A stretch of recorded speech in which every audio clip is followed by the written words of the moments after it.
Hello everybody and welcome. In this video I will show you how to pair your headphones Haylou GT7 with your PC.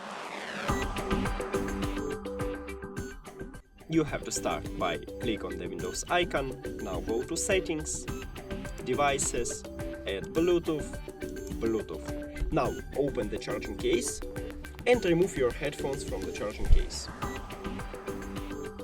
Now it should enter to pairing mode automatically, so we should see it on the list.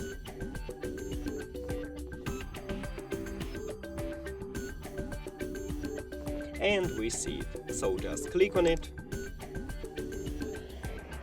and then done. And we did it!